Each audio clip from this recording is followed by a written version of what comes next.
गुरु बदल सकते हैं? क्या गुरु बदलने से पाप लगता है? आध्यात्म के इस मैदान में आखिर सही गुरु कौन है? गीता जी में वर्णित तत्वदर्शी संत कौन है? इन सभी प्रश्नों के उत्तर जानने के लिए अवश्य सुनिए जगत गुरु तत्वदर्शी संत रामपाल जी महाराज के मंगल प्रवचन। पुण्यात्मा, जब वो कसाई बकरों के पास जाता है, वो बकरे उसको नेक व्यक्ति जान के, अपना हितैषी मान के उसकी तरफ दौड़ कर जाते हैं, उसको प्यार देना चाहते हैं। जैसे कोई किसी पशु को संभालता है प्रतिदिन, और वो पशु भैंस या गाय बैल, जब भी वो व्यक्ति उसके पास आता है उससे वो प्यार करता है, उससे लाड करता है, क्योंकि आत्मा के अंदर किए कर्म के प्रतिफल का एक विशेष भाव बनता है। इसी आधार से वो बकरे उस कसाई के हाथ को चाटते हैं। कोई ऐसे ऊपर को पैर करके उसको सीने से लगाना चाहता है, प्यार देना चाहते हैं। अब वो ऐसे पकड़ कर देखता है, बकरों को हाथ लगा कर देखता है जगह जगह से। वो तो ये देख रहा है इसमें यो कितना मांस चढ़ गया, इसके ऊपर कितने कै किलो का बिकेगा, और वो चाटते हैं, उसको लाड देते हैं, ऐसे जीभ से चाट चाट कर प्यार देते हैं। बड़ा नेक आदमी है, और वो एस्टीमेट लगाने लग रहा है यो कितने का बिकेगा। परमात्मा ने आके बताया कि ठीक इसी प्रकार खाई खुराका पैन पोशाका यम का बकरा पलता है। कहते हैं खाई खुराका और पैर पोशाका, या यम का बकरा पलता है। इस काल के बकरे पल रहे हो तुम। आप देखते हो पीछे से एक श्रद्धालु सत्संग से जा रहे थे, सच्चा सौदा सिरसा वाले के पेपर में आई थी, और उसके 6 सदस्य यानी टोटल कुल सारे मर गए एक्सीडेंट में। और हम कई जगह देखते हैं, जैसे एक बार भूकंप आया था गुजरात के अंदर, और सभी व्यक्ति 26 जनवरी यानी गणतंत्र दिवस भारत का मनाने के लिए तैयार थे। सन 2000 की बात है, 26 जनवरी की। ऐसा भयंकर भूकंप आया, 26 जनवरी की छुट्टी थी, कर्मचारी अधिकारी सब अपने घरों पर टेलीविजन के सामने बैठे थे कि आज अपने गणतंत्र दिवस की झांकी देखेंगे।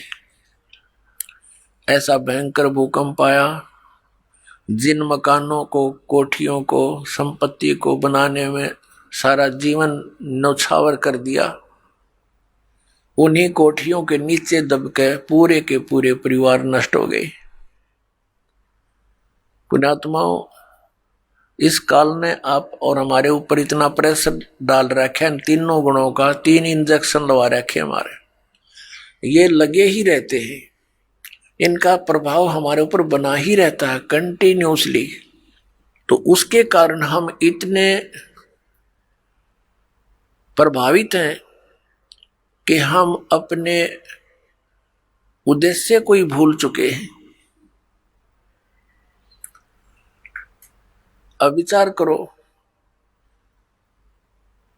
जो व्यक्ति उस भूकंप में मर गए या दुर्घटना में मर गए, वो कौन सी क्रियाएं किया करते थे, उनके क्या उद्देश्य थे, उनकी कितनी इच्छाएं थी, और हमारी क्या है, हम क्या सोचते हैं, हम कर क्या रहे हैं। एक भक्त बता रहा था कि मेरी मम्मी बात नोट कर आई थी, 5 लड़कियां थी, जिनमें से 3 का विवाह इकट्ठा ही था। 3 बेटियों का विवाह हो तो उस समय इस मनुष्य के माइंड की नीडल या सुई 100 से नीचे नहीं रहती। कभी उधर सोचा है ये करूंगा वो करूंगा, चिंता ये बनाई रखी हमारे साथ इसने लगाई रखा है। बस की बात नहीं, हमारी परंपराएं ऐसी बन गई जो हमें केवल दुख ही देती हैं, सुख नहीं देती। विवाह के अंदर भात न्योत का आना, फिर एक विवाह फिर उन भाइयों का शुरू हो जाता है, एक बहन का शुरू हो रहा है।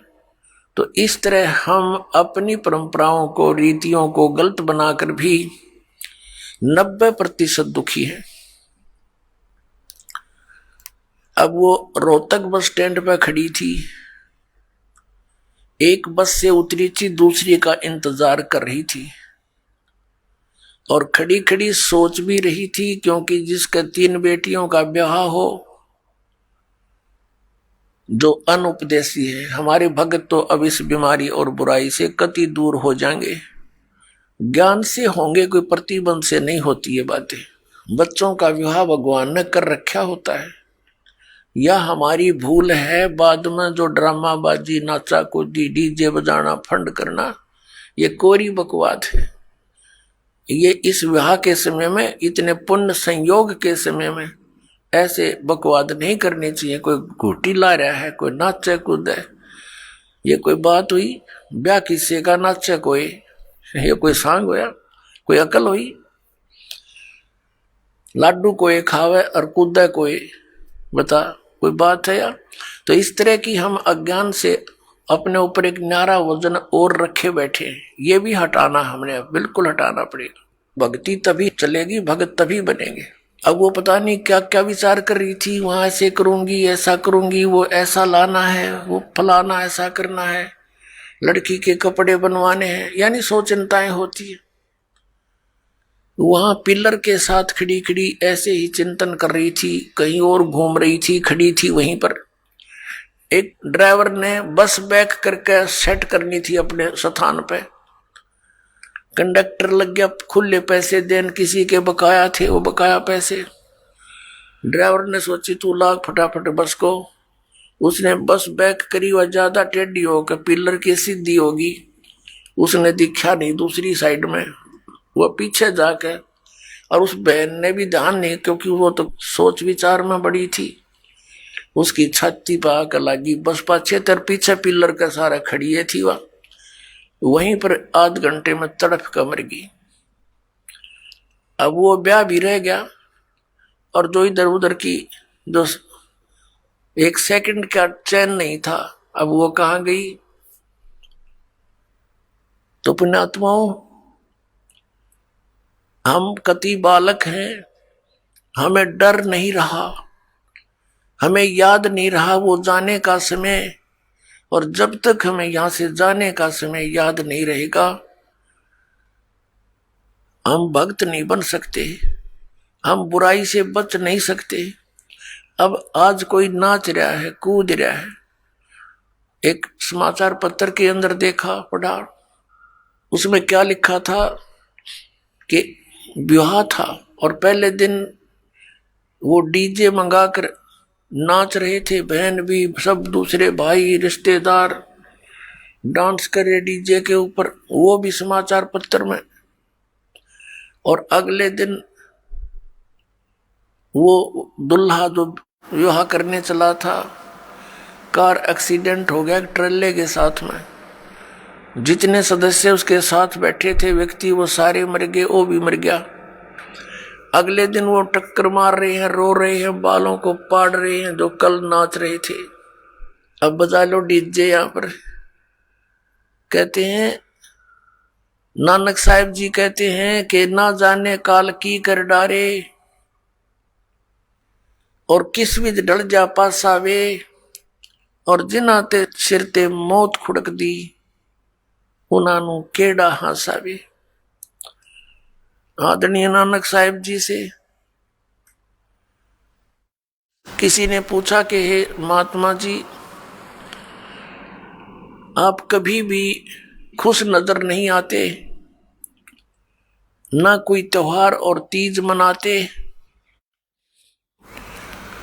तब उन्होंने कहा था, भाई ना जाने यहां क्या बिजली गिर जा एक पल में, और हमने तो अपनी मौत दिखाई देती है। इसलिए रुचि नहीं बनती इन नाचन और गावन में, यहाँ की नकली खुशी मनावन में कति दिल नहीं मानता। ना जाने काल की कर डारे, किस विध ढल जा पासावे, पर जिन आते सरते मौत खुड़क दी, उनानू केड़ा हासावे। फिर उनसे पूछा, क्या आप कभी प्रसन्न नहीं होते, ऐसे कैसे जी रहे हो? तब उन्होंने बताया कि मैं प्रसन्न होता हूं, साध मिले साढ़े शादी होंदी, विछड़ द्या दिलगिरी वे, अख दे नानक सुनो जिहाना, ये मुश्किल हाल फकीरी वे।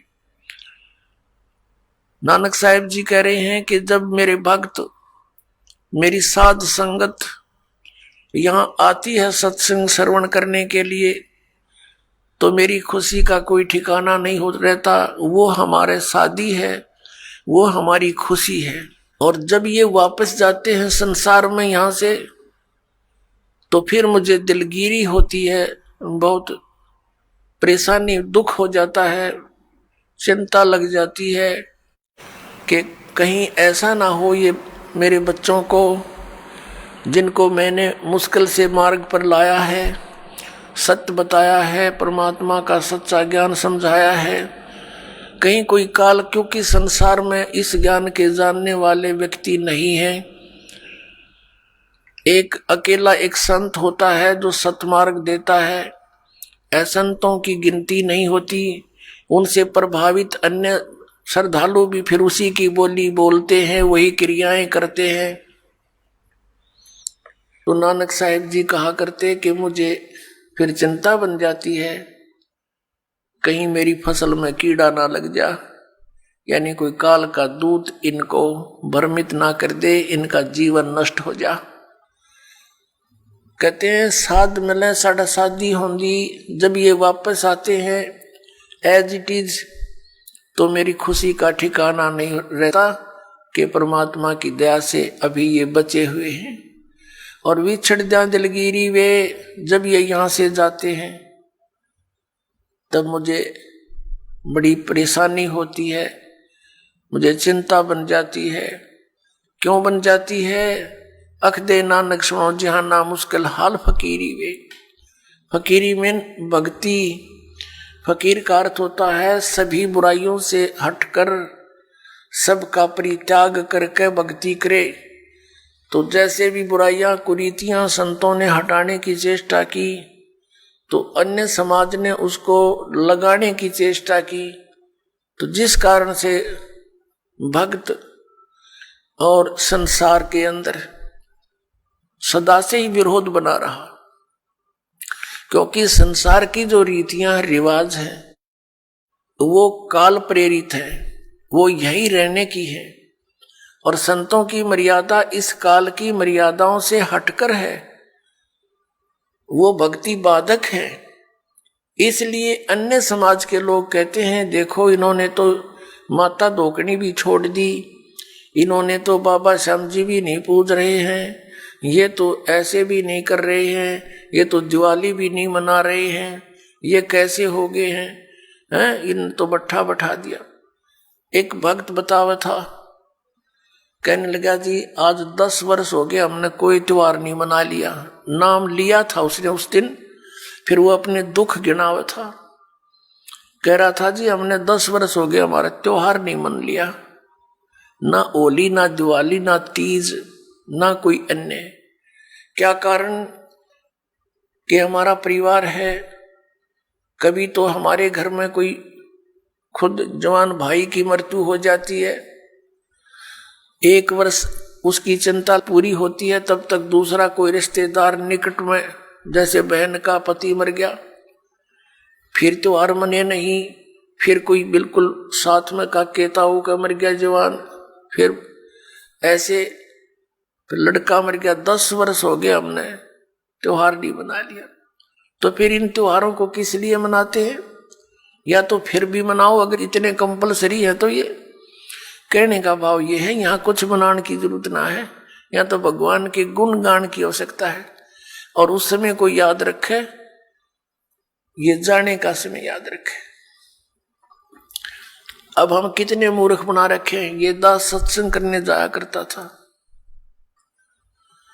तो वहां ऐसे ही भक्तों के साथ हमारे जो एक आध भक्त नाम लेता, वहां पाठ करते, हम 2-3 दिन रुकते, तो एक व्यक्ति जैसे ही बुला लेते, जी आज उस ज्ञान समझ लो, वो बुला ले उसको, वो बैठ कर लगा एंड बैंड बोलन। कहते भक्ति तो अपने मनमय होती है, गुरु बनाने से क्या भक्ति होती है, ले कर दे दे और करके खा ले, बस यही सब कुछ होता है। काफी ऐसी ऐसी बातें करता रहा, समझाने की चेष्टा की, नहीं माना, क्योंकि उसका 10-15 किले एकड़ जमीन थी, अच्छा ट्यूबवेल ला रखा था खेतों में, तो उसने फिर क्या जरूरत थी, क्या आवश्यकता समझा था वो भगवान की, युवा शरीर था। काफी समझाने की चेष्टा की, एंड बैंड बोलता रहा, उठ कर चला गया। खान पीन की उम्र है और भी अब फांसी लगा रहे हो आप, बीड़ी नहीं पीनी, शराब नहीं पीनी, मांस नहीं खाना, नाचना कूदना नहीं है, यूं कह घर उठ कर चला गया। और कहता है कि भक्ति तो बुढ़ापे में करया करे, वृद्ध अवस्था हो जा। तो उसको बता भी बुढ़ापे में भक्ति कठिन हो जाएगी जब पहले से स्टार्ट ना हुई तय, क्योंकि बुढ़ापे में तो फिर सारी ये आपदाएं आती हैं, कभी आंख बनवानी, कभी दांत पड़वाने, कदे पिंडी भड़के, कभी सिर में दर्द, और बड़ा परिवार हो जाता है, कदे कोई बीमार, कोई किसी की मृत्यु, वह सारी उस वृद्ध के चोट लगा करे। और कदे खांसी सतावे, कदे और 100 समस्याएं हो जाती हैं, उठ के बैठा जाना, और क्या पता वृद्ध अवस्था तक प्राणी जीवित रहेगा कि ना रहेगा। तो भक्ति के लिए तो संतों ने बताया है, सदग्रंथों में भी यही लिखा पाया है कि भक्ति के लिए जब भी बच्चा 3 वर्ष का हो जाए, बोलने लग जा, 3 वर्ष के बालक को उपदेश दिला देना चाहिए, जैसा भी करे वो थोड़ा बहुत करता रहेगा। क्योंकि घर में जब चर्चा चलती है, मंत्र चलेंगे तो वो भी बोलेगा, अपने आप बोलता रहेगा, बच्चे को ज्यादा असर होता है, प्रभाव बनता है। तो 3 वर्ष तक बच्चा माता पिता के आश्रित होता है। माता पिता ने दीक्षा ले ली, मर्यादा में रहेंगे, तो परमात्मा उनके उस स्तर के बच्चों की भी रक्षा करेंगे, और फिर उन बच्चों को नाम से जोड़ देना चाहिए। तो फिर क्या देखा, 1 महीने के बाद फिर उसी गांव में, नगर में जाने का परमात्मा ने संयोग बनाया, सत्संग था। तो दूसरी बार जब दास गया, वहां पता चला कि वो व्यक्ति जो यहां वाद विवाद करे था, वो उसकी मृत्यु होगी। और मृत्यु भी कैसे होगी, कैसे हुई, बड़ी दर्दनाक तरीके थे। उसका अपना एक कुआं था, इस साइड की बात है, बाडड़ा साइड की, हरियाणा की। उसका अपना एक कुआं था, उस कुएं में नीचे जल था, कुएं में से वो ट्यूबवेल चलाते हैं, तो सारा दिन ट्यूबवेल चलाया, पानी कुछ नीचे चला जाता है, वो पानी नीचे चला गया कुएं का, और वो स्नान करने के लिए वो क्या करता था, उस कुएं में ही उसने नीचे पत्थर की पैड़ी सी लगा रखी थी, उन पर बैठकर स्नान करता था। जब कुएं का पानी भरा होता था तो वो ऊपर की पैड़ियों पर बैठकर वहीं नहा लेता था।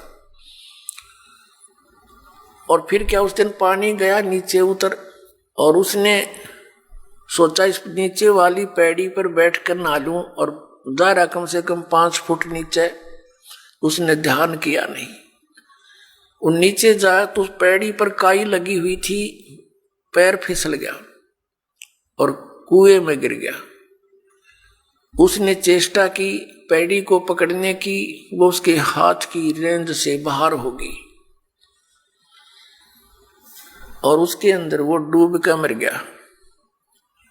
सारी रात ढूंढते रहे उनके घर वाले, बच्चा आया नहीं, कहाँ गया, कैसे है। खोजते खोजते सुबह देखा तो कपड़े और जूते बाहर रखे हैं, अंदर कुएं में मरकर ऊपर तैर रहा है।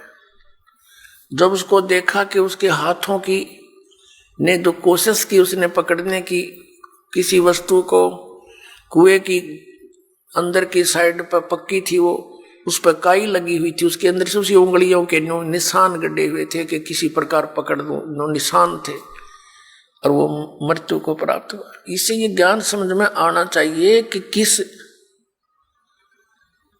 आधार से हम इतने फूले फिरे हैं और क्या बकवाद गढ़ते हैं। अब वो वृद्ध होया ना, भक्ति उसने करी नहीं, अब पता नहीं कहां धक्के खाता फिरेगा, कोई गधा बनेगा, कुत्ता बनेगा। तो पुण्यात्मा इन बातों को याद रखे। अब उसकी मौत क्यों कर हुई होगी, आसानी से नहीं हुई होगी। रोया होगा, चिंगाड़ा होगा, नो चिल्लाया होगा, बचा लो बचा लो। बचानी है कोई याद भी ना करे, वहां कौन बचावे, वहां भगवान बचावे, अठा के बाहर ले आवे। उस समृद्ध शक्ति की ओट होता है, उसका सहारा मिले। प्रहलाद बचाया, ध्रुव बचाया, मीराबाई बचाई, कितने प्रमाण देख लो जो अब लाखों की संख्या में यहां बचा रहे हैं भगवान। तो हमने परमात्मा की शरण अति शीघ्र ग्रहण करनी चाहिए। तो यहां भगवान ने हमें बताया है, परमेश्वर ने हमें याद दिलाया है कि झूठे सुख को सुख कहे ये मान रहा मनमोद, ये सकल चबीना काल का, और कुछ मुख में कुछ गोद। राम नाम कड़ुआ लगे, राम नाम कड़ुआ लगे, मीठे लगे दाम, दुविधा में दोनों गए, हे माया मिली ना राम। ये दास एक, जब हमारे पूज्य गुरुदेव जी सतलोक चले गए, उनका एक आश्रम बना हुआ है तलवंडी भाई, जिला फिरोजपुर के अंदर। तलवंडी भाई बोलते हैं उसको, छोटा सा कस्बा मंडी है वहाँ आश्रम। और भी कई आश्रम हैं, बोगा के अंदर, एक खन्ना में भी था, एक नजफगढ़ के अंदर थे उनका आश्रम।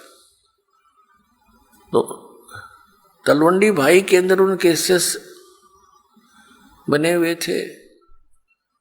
तो वहां ये दास जाता था सेकंड संडे को सत्संग करने के लिए। उन्हीं की प्रार्थना पर कि एक सत्संग यहां कर जाया करो, गुरुदेव चले गए हैं। तो वहां उनका कोई रिलेटिव आया हुआ था, किसी वृद्धा की मृत्यु पर शोक व्यक्त कर, बुढ़िया मर गई थी कोई। वो शुक्र को आए थे, शनिवार को जाने की तैयारी कर रहे थे 12-1 बजे से। तब उन्होंने कहा कि आप सत्संग सुनकर जाना। जो हमारे गुरुदेव के शिष्य थे, वहां सेठ थे, लाला जी थे, कल सत्संग होगा 9 बजे, गर्मियों के दिन थे कि कल 9 बजे ही सत्संग शुरू होगा, 11 बजे तक सत्संग होता है, सत्संग सुनकर फिर जाना। कहने लगा मैंने बहुत सत्संग सुने हैं, गुरु भी बना रखे है, ऐसी कोई बात नहीं। उन्होंने कहा आपने सत्संग भी सुन रखे होंगे, गुरु भी बना रखे होंगे, लेकिन ये सत्संग उनसे भिन्न है, इसलिए हम प्रार्थना करते हैं। वो कहने लगा नहीं, मुझे बहुत आवश्यक कार्य है, कल संडे को एक पार्टी आवेगी, उसके साथ मेरा एग्रीमेंट होएगा, और एक मुझे उसमें लगभग 5 लाख रुपए का बेनिफिट है, तो इसलिए मेरा जाना कंपलसरी है। उन्होंने कहा कोई बात नहीं, संडे को 1-2 बजे आते होंगे। हाँ, 1-2 बजे आएंगे, तो आप सुबह निकल जाना, 12 बजे चलोगे, जब 3 बजे तक पहुंच जाओगे, 4 बजे चंडीगढ़ जाना था उसे। कहने का भाव उसने कतई नहीं मानी और चल पड़ा। पूरा परिवार था, यानी 4 सदस्य थे घर के, वो 2 पति पत्नी, 2 उनके बच्चे। अंबाला के पास आकर के एक ट्रक खड़ा था बजरी से भरा हुआ, और उसके पिछले टायर निकाल रखे थे, जैक ला रखे था, और उसने तो 5 लाख दिखाई दे थे, अनुबंध एग्रीमेंट दिखा था और कुछ ना दिखा। पूरी स्पीड से जा रहा था, मारुति कार थी, उस ट्रक के नीचे घुस गए। प्रथम तो वो लागते मर लिए होंगे, रही खी कसर काट दी और जय कट गया, और पूरा लोडेड ट्रक उनके ऊपर पड़ गया। वहीं पर एट द सपोर्ट चारों मर गए। अब चाट ले उस 5 लाख नशर पैदर ले। अब परमात्मा कहते हैं जो काम करने का था उसके तो निकट भी नहीं आते, सारा दिन यही गोबर के बूंद की तरह इसने इकट्ठा करने पर लगे रहते और ये यहीं रह जाता है।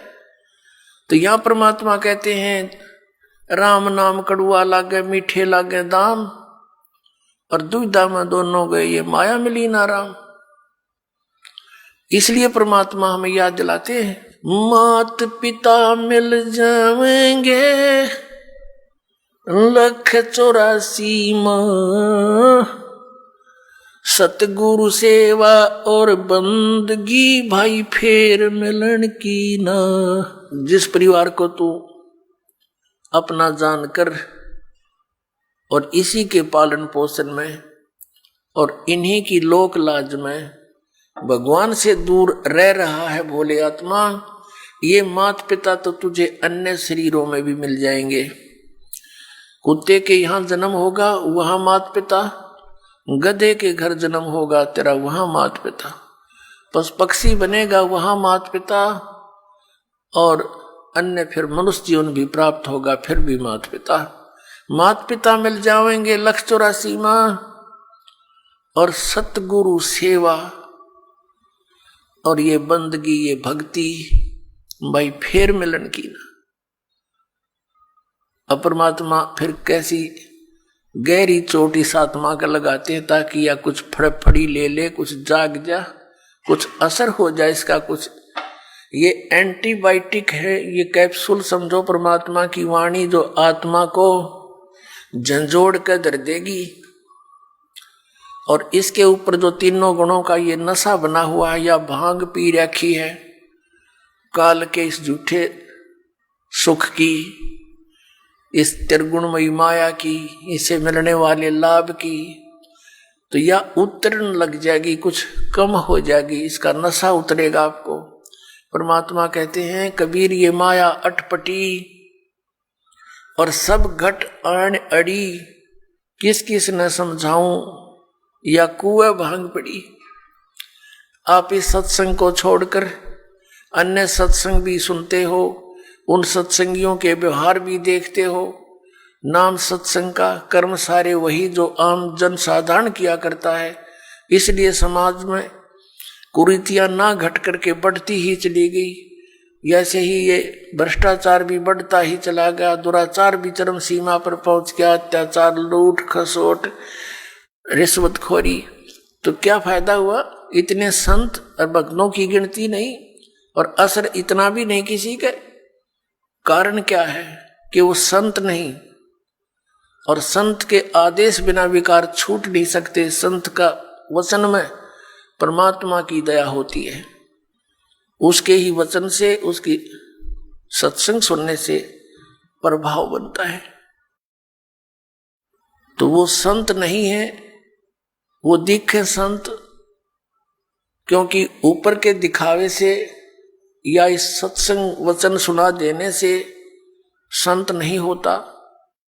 संत के बहुत ही ज्यादा गहरे जो लक्षण होते हैं वो जन साधारण की पहुंच से दूर होते हैं। एक तो संत का ज्ञान से पहचान होता है, संत की और असंत की उसके वचनों से, उसके सत्संगों से पहचान होती है। और सदग्रंथों में तो और भी बहुत सी पहचान बताई है कि उल्टे लटके हुए संसार रूपी वृक्ष को जो भिन्न भिन्न बता देगा स वेदवित वो तत्वदर्शी संत है। गीता जी अध्याय नंबर 15 के श्लोक नंबर 1 में यही ज्ञान दिया है। और संत की और असंत की पहचान उसके ऊपर के दिखावे से नहीं होती, ऊपर के आडंबर से नहीं होती, उसके ज्ञान से होती है। और फिर समाधान के मंत्र से होती है।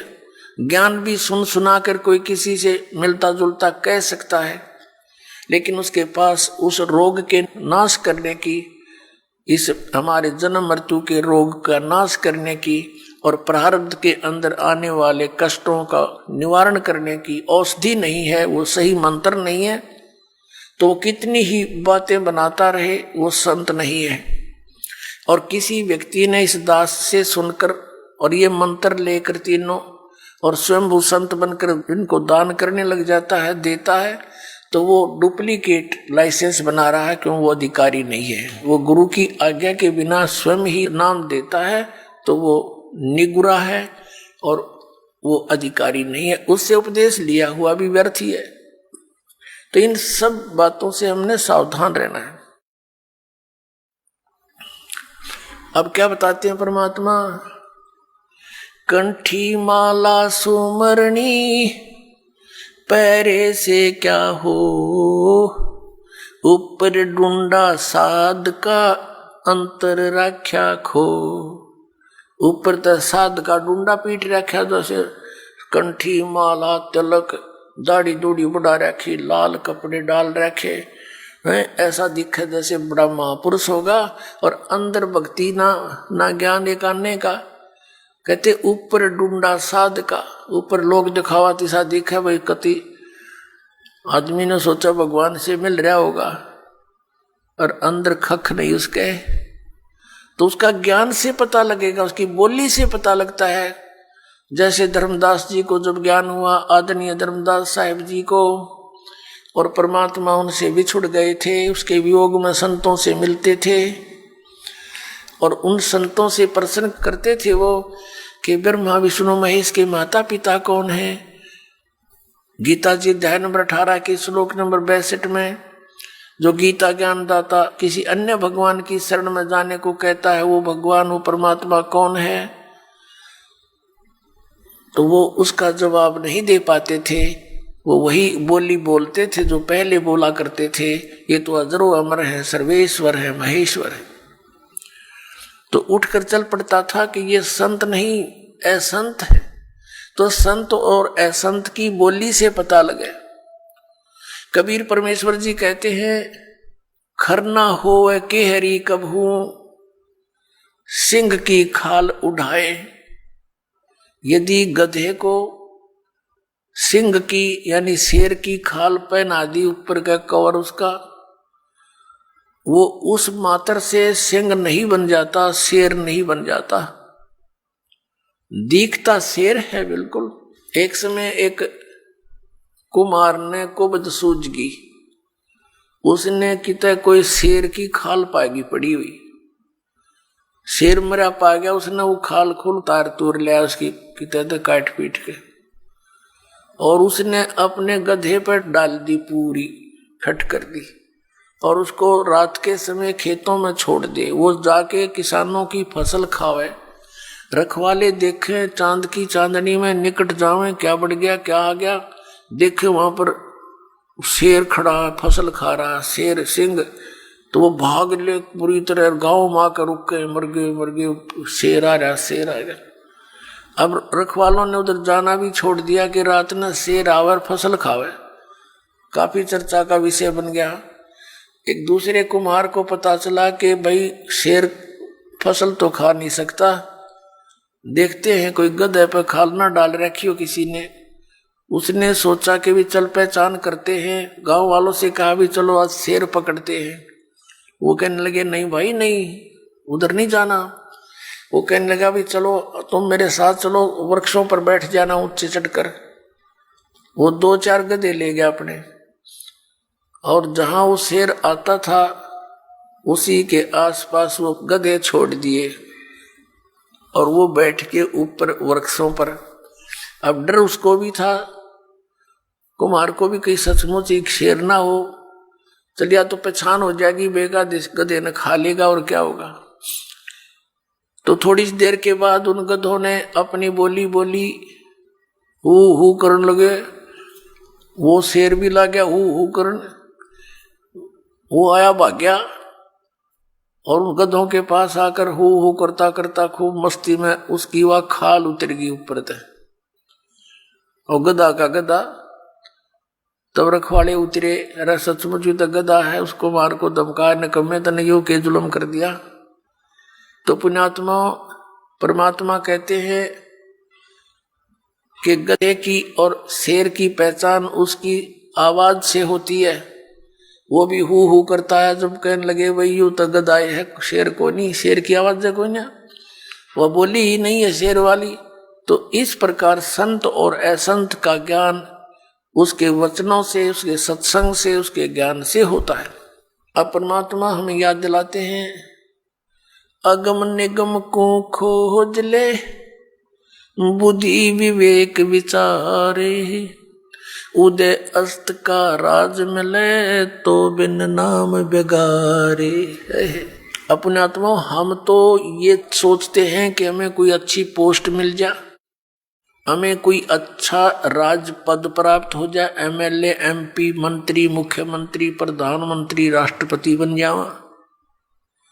अब परमात्मा हमें क्या याद दिलाते हैं कि जिस वस्तु की तुम चाह कर रहे हो, ये मनुष्य जीवन की चाह नहीं है, ये तो बालकों का खिलौने हैं, बच्चों की चाह है, इस टाइप की, भक्तों की इच्छा नहीं होती। उसके साथ साथ आप जी ने इसको गहराई से विचार करना होगा, सोचना होगा।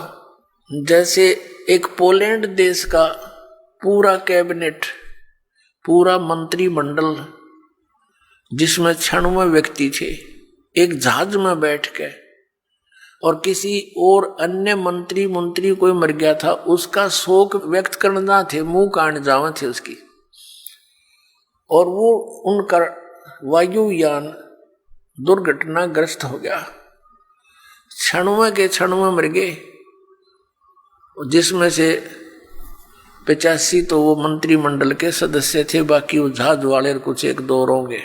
अब उनकी कितनी इच्छाएं होंगी, उन्होंने क्या क्या योजनाएं बना रखी होंगी। परमात्मा कहते हैं जो काम करने का था उसने स्टार्ट भी ना करते इन बकवादों में जीवन खो दिया, मनुष्य जीवन। आप यहां देखते हो, एक बार हरियाणा के एक मंत्रिमंडल ने शपथ ली, उसके 2 मंत्री एक ही हेलीकॉप्टर में दुर्घटनाग्रस्त हो गए। शपथ ली थी,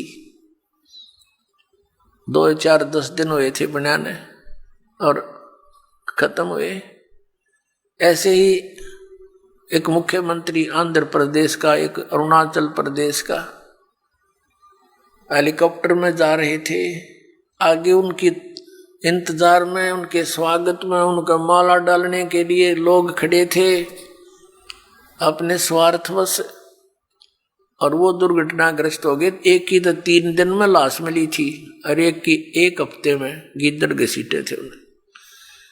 पुण्यात्मा, इस तत्व ज्ञान से आपके हृदय में केवल भगवान शेष रह जाओगा, जो ज्ञान ध्यान से सुनोगे तो।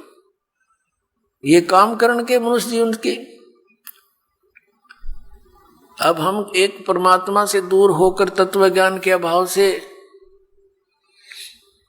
उस गोबर के भूंड की तरह इस माया रूपी गोबर को इकट्ठा करने में लगे रहते हैं, और रास्ते में हमारी मृत्यु हो जाती है।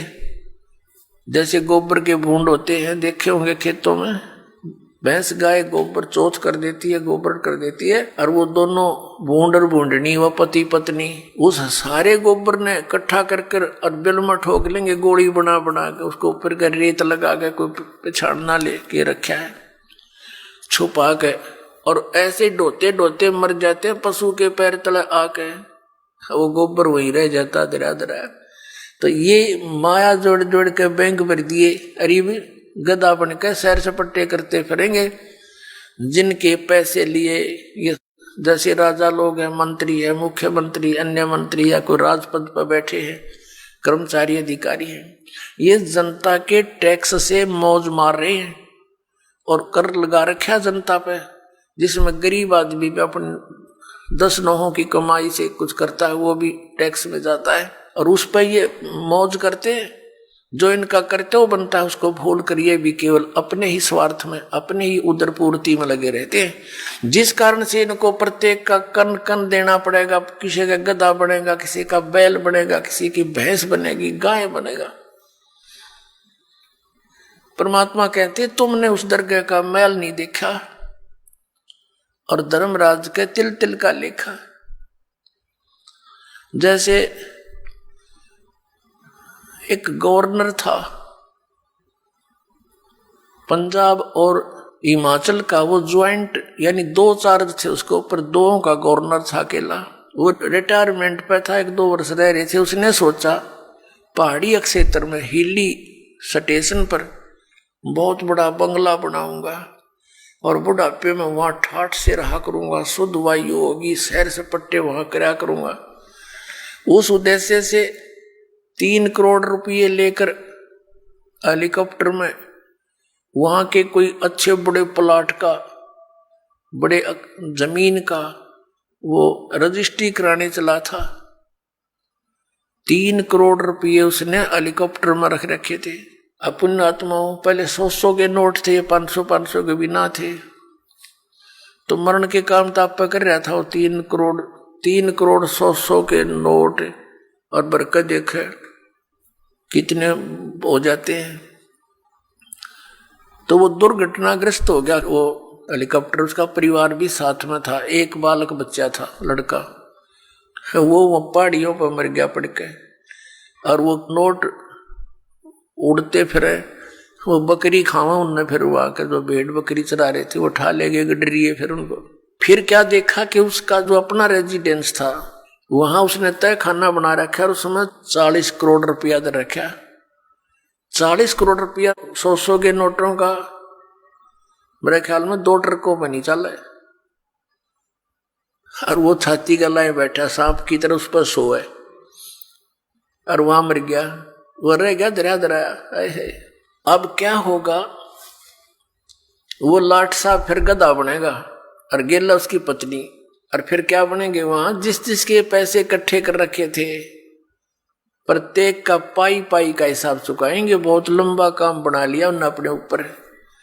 तो परमात्मा कहते हैं कि तुमने उस दरगाह का मैल नहीं देखा और धर्मराज के तिल तिल का लेखा। तो यहां परमात्मा हमें याद दिलाते हैं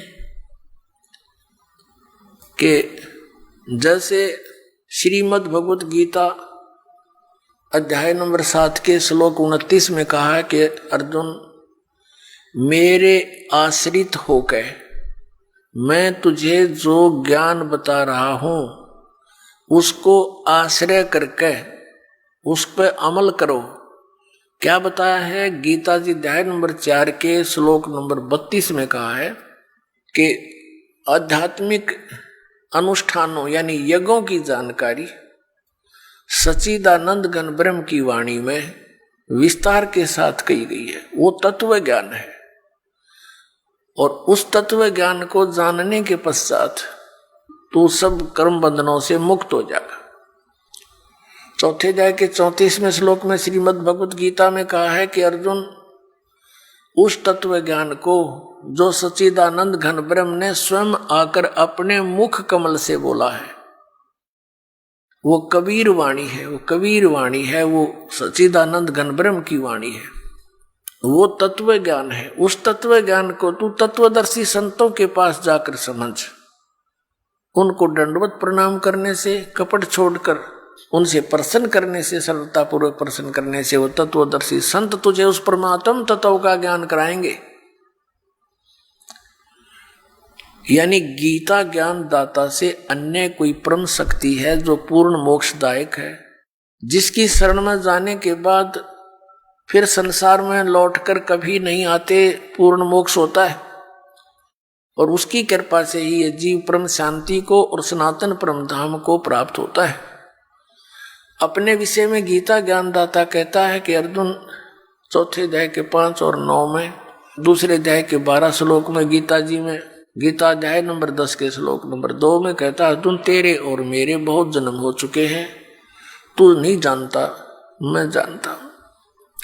तो इसे सिद्ध गीता ज्ञानदाता भी नाशवान है, इसकी भी जन्म मृत्यु होती है। गीता ज्ञानदाता कौन है? श्री कृष्ण में ये ब्रह्म बोल रहा है। अब ब्रह्म की पूजा करने से भी वो स्थान प्राप्त नहीं हो सकता जहां जाने के बाद साधक फिर लौटकर संसार में कभी नहीं आते, जो गीता जी अध्याय नंबर 15 के श्लोक नंबर 4 में कहा है। और फिर गीता जी अध्याय नंबर 18 के श्लोक नंबर 62 में कहा कि अर्जुन, तू सर्वभाव से उस परमेश्वर की शरण में जा, उसकी कृपा से ही तू परम शांति को और सनातन परम धाम को प्राप्त होगा। तो इससे सिद्ध हो गया कि उस गीता ज्ञानदाता से अन्य कोई परमेश्वर है जिसकी कृपा से वो सारा ये जन्म मृत्यु का ये झंझट, ये रोग, ये कति कटेगा और उसी से परम शांति होगी। अपने विषय में गीता ज्ञानदाता 8वें अध्याय के 5 और 7 श्लोक में कहता है कि तू युद्ध भी कर, मेरी भक्ति भी कर, यानी मेरी शरण में रहेगा, युद्ध तो करना पड़ेगा तुझे, इससे परम शांति नहीं हो सकती। जन्म मरण का रोग नहीं कट सकता क्योंकि वो स्वयं भी जन्म मृत्यु के अंदर है, गीता ज्ञानदाता। अब यहां प्रसंग चल रहा है कि 7वें अध्याय के 29वें श्लोक में उसने क्या कहा है कि अर्जुन, मैं जो तुझे ज्ञान बता रहा हूं और उस ज्ञान को जो आश्रय करके तत्वदर्शी संत की खोज कर लेता है और जो केवल जरा और मरण से छूटने का ही प्रयत्न कर रहा है, तो वो उस तत्ब्रह्म को और संपूर्ण अध्यात्म ज्ञान को और सभी कर्मों को समझ चुका है, सभी कर्मों से परिचित है। जो व्यक्ति जरा और मरण से ही छूटने का प्रयत्न करता है, संसार की किसी अन्य वस्तु की डिमांड नहीं करता है, तो वो समझ लेना कि वो उस तत्ब्रह्म से परिचित हो चुका है, उस परमेश्वर से परिचित हो चुका है जिसकी शरण में जाने के बाद साधक फिर लौटकर कभी संसार में नहीं आते और जिसकी कृपा से परम शांति और सनातन परम धाम प्राप्त होता है। अब जरा माने वृद्धावस्था, बुढ़ापा, और मरण माने मृत्यु। जरा और मरण से जो छूटने का प्रयत्न करते हैं वो उस तत्ब्रह्म से परिचित है। अब अर्जुन ने 8वें अध्याय के प्रथम मंत्र में पूछा, 7वें अध्याय में केवल 30 मंत्र है, 29 में आपको सुना दिया और 30 श्लोक में ये कहता है गीता ज्ञानदाता कि अंत समय में जो केवल मुझे ही जानते हैं तो वो मुझे ही जानते हैं, वो मेरे तक ही सीमित रह जाते। फिर 8वें अध्याय के प्रथम मंत्र में अर्जुन ने पूछा, फिर किम तत्ब्रह्म, जिसको जानने के बाद प्राणी जरा और मरण से ही छूटने का प्रयत्न करता, वो किम तत्ब्रह्म, उसके विषय में बताया है कि वो परम अक्षर ब्रह्म है। 8वें अध्याय के 3रे श्लोक। गीता जी के अध्याय 8 के श्लोक नंबर 5 और 7 में तो वो अपनी भक्ति बताता है कि मेरी साधना कर, मुझ में भाव वाला बन, मुझे ही प्राप्त होगा, तो युद्ध भी कर। 8वें अध्याय के 13वें श्लोक में गीता जी में कहता है मुझ ब्रह्म का केवल एक ओम अक्षर है और अंतिम सांस तक उसकी भक्ति करता हुआ जाएगा तो मुझे प्राप्त होगा। गीता जी अध्याय नंबर 8 के श्लोक नंबर 6 में एक विशेष निर्णायक ज्ञान दिया है कि अंत समय में जो जिसमें भावित होता है, जिसकी आस्था जिसके अंदर रह जाती है, वो उसी को प्राप्त होता है। यही सूक्ष्म वेद में कहा कि जहां आशा ता बासा हुई और मन कर्म वचन सुमरियो सोई।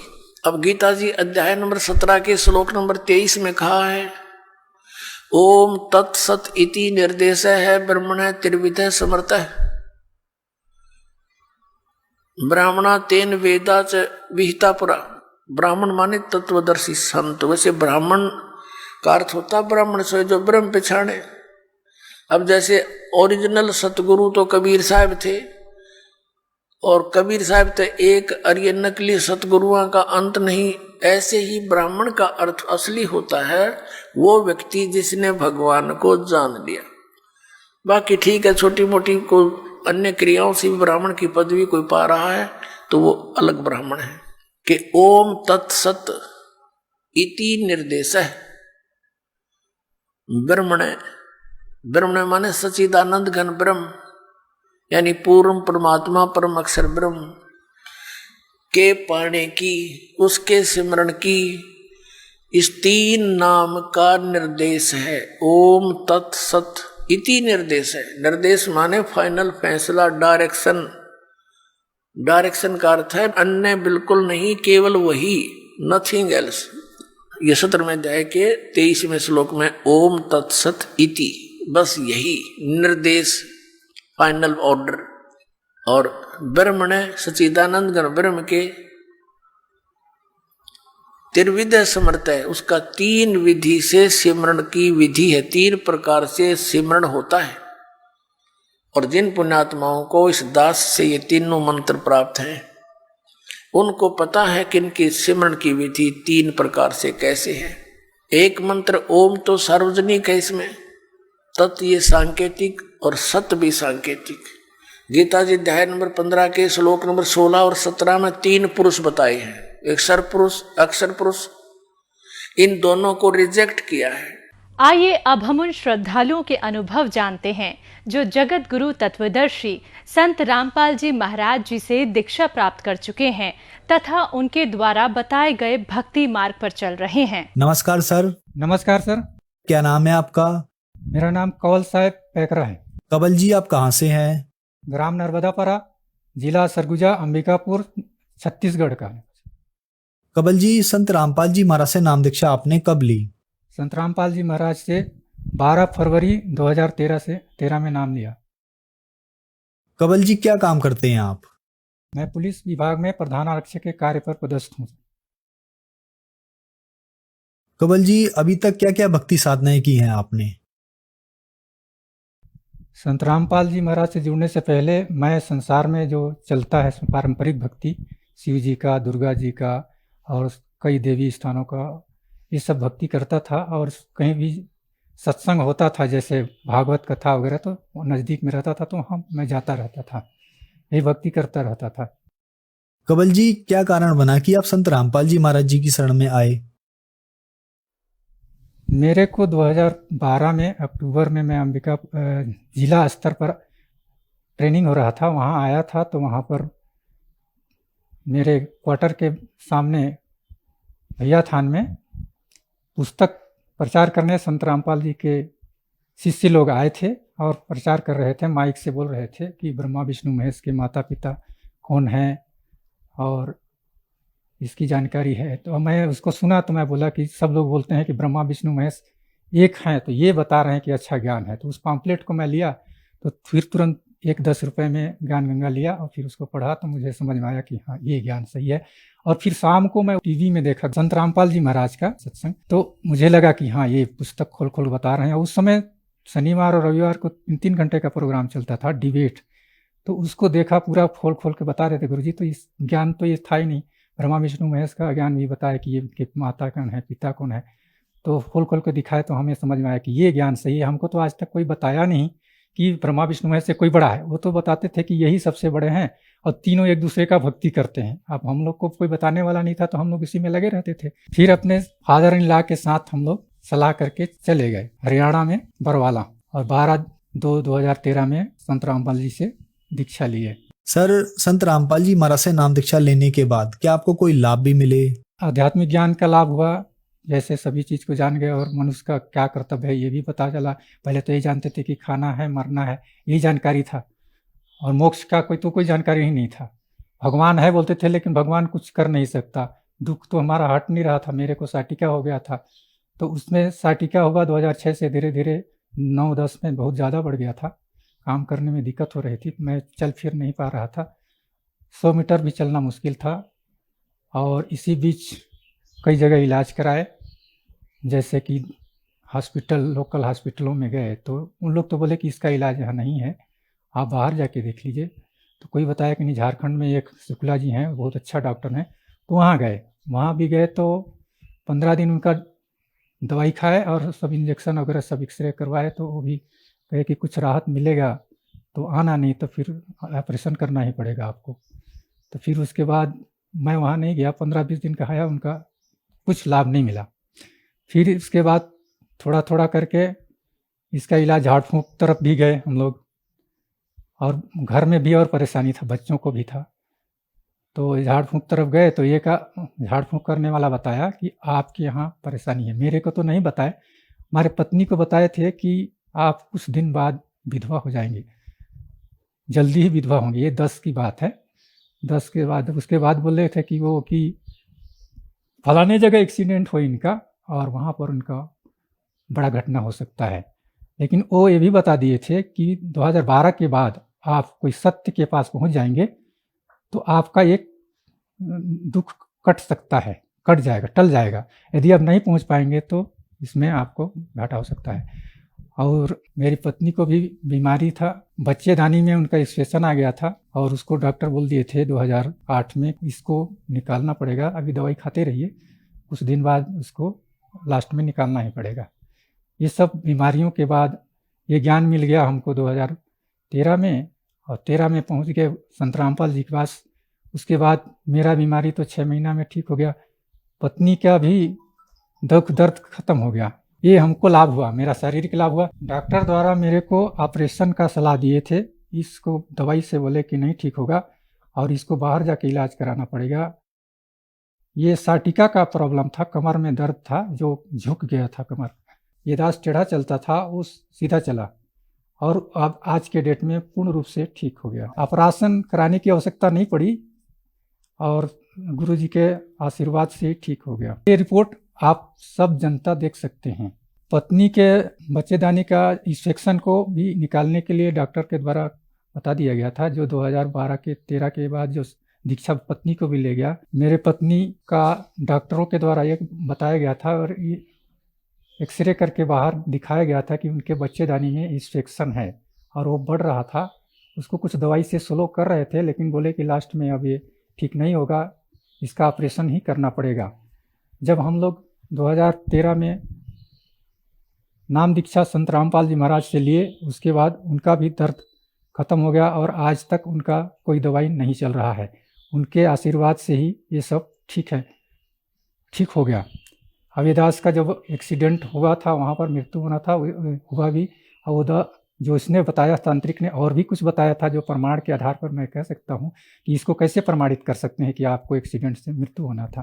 तो हमारे घर में वो बताए थे कि आपके बड़े भाई की मृत्यु आपके माता जी से पहले होगा, और वैसे ही हुआ, और जो जंतर मंतर करता है उसको भी कठिन परेशानी होगा, ऐसा वो बताए थे जो आपके घर में प्रेत भेजता है। तो वो सब आज सभी बच्चे ठीक हैं। पहले हर 2 महीना 3 महीना में हॉस्पिटल से इलाज कराने जाते थे, आज परमात्मा की कृपा से, संत रामपाल जी की कृपा से हम लोग सब ठीक हैं, स्वस्थ हैं। और परमात्मा का आर्थिक स्थिति तो परमात्मा पहले से ही छोटा सा नौकरी दिए हैं तो चल ही रहा है। और पहले पैसा नहीं बचता था, ये दास पहले आता था उधर से लाए, कहीं से 2 नंबर का बिल आते थे, अब इसको भूल भूलने की ज़रूरत ही नहीं है। तो उसमें मिला के फिर परमात्मा जैसे बोलते हैं संत रामपाल जी, इधर से लाओ और उधर और दे दो, तो ऐसा ही होता था, वो बचता नहीं था। अब दीक्षा लेने के बाद कुछ पैसा बच रहा है, अनावश्यक खर्च भी नहीं हो रहा है। ईमानदारी से नौकरी करता हूँ आजकल, तो 1 पैसा किसी से लेते नहीं है। सर, आपके गुरुजी संत रामपाल जी महाराज बहुत ही अच्छे समाज का निर्माण कर रहे हैं। आपने ही बताया कि आप एक ईमानदार जिंदगी व्यतीत कर रहे हैं, तो जो दर्शक आज आपको देख रहे हैं और वो भी संत रामपाल जी महाराज से नाम दीक्षा लेना चाहते हैं, तो कैसे ले सकते हैं? जो दर्शक देख रहे हैं आज टीवी में इस इंटरव्यू को या सत्संग को, नीचे पट्टी है, इसमें नंबर है, उसमें से एक SMS करके ज्ञान गंगा का पुस्तक मंगाएं और पढ़ें और सत्संग सुने और उसको मिलाएं अपने शास्त्रों में और उसको विश्लेषण करें, और उसके बाद अपना ज्ञान के आधार पर फिर से मोबाइल में उनका वो नंबर पूछ लें और नामदान केंद्र नज़दीक का बता दिया जाएगा। फिर संत रामपाल जी महाराज से दीक्षा ले लेंगे। धन्यवाद सर। सच्चा है।